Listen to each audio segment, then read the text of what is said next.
Olá, eu sou o Jean Laurindo e esse é o podcast SC em 5 minutos, em que você fica sabendo das principais notícias de Santa Catarina. Vamos aos destaques desta sexta-feira, dia 25 de fevereiro de 2022.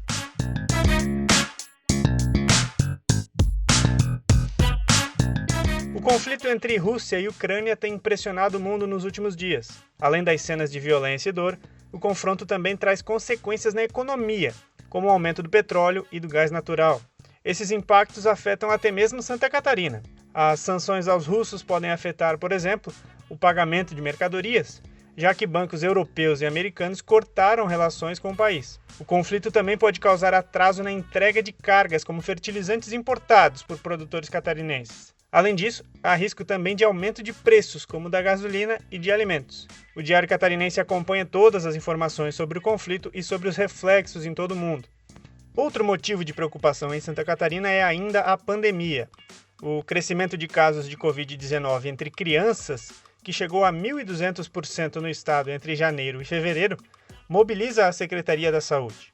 Por conta da alta de casos, a pasta deve emitir uma recomendação mais intensa para o uso de máscaras nas escolas por parte das crianças. Um projeto apresentado nesta semana na Assembleia Legislativa pretende retirar a obrigatoriedade de máscaras por crianças nas escolas. O colunista da NSC, Anderson Silva, mostra, no entanto, que a proposta causa preocupação entre técnicos da saúde do estado, que defendem a continuidade do uso das máscaras. 2022 é ano de eleições e as movimentações de pré-candidatos começam a aumentar. O empresário catarinense Luciano Hang, das lojas Avan, tem dito que vai, logo após o carnaval, formalizar a filiação a um partido político para concorrer a uma vaga ao Senado nas eleições deste ano. Atualmente, 2 partidos estão mais próximos de Hang, o Patriota e especialmente o Republicanos. Apesar disso, antes de tomar a decisão, Hang ainda deve ouvir uma opinião específica, a do presidente Jair Bolsonaro, e pode tentar atraí-lo para o PL. A colunista da NSC, Dagmar Spaltz, informa que uma reunião estava prevista para esta semana, mas teria sido adiada. Caso queira concorrer este ano, Hang precisa se filiar a um partido até o dia 2 de abril. O número de trabalhadores informais em Santa Catarina cresceu no quarto trimestre de 2021 e chegou a 27,3% das pessoas ocupadas no estado.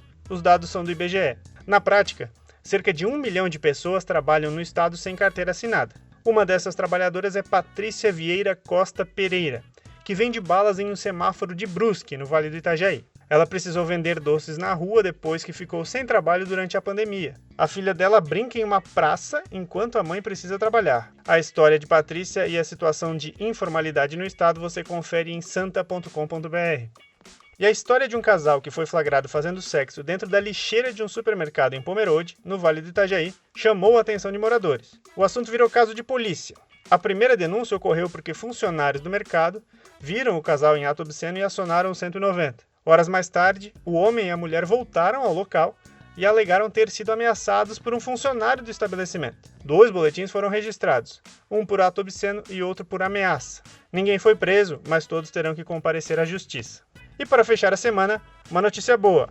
A chuva registrada nesta quinta-feira em Chapecó levou um alívio momentâneo à região, que vem sofrendo com uma estiagem histórica nos últimos meses. Os prejuízos do estado com a seca já passam de 3 bilhões de reais. Uma ação emergencial da Casan ajudou a melhorar o abastecimento, mas o alerta é de que a situação ainda exige uso consciente da água em todo o oeste.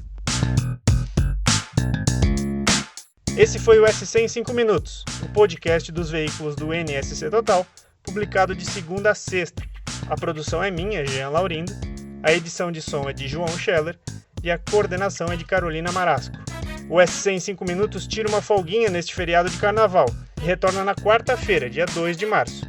Todas as notícias sobre o que acontece no estado você acompanha em nsctotal.com.br. Até mais!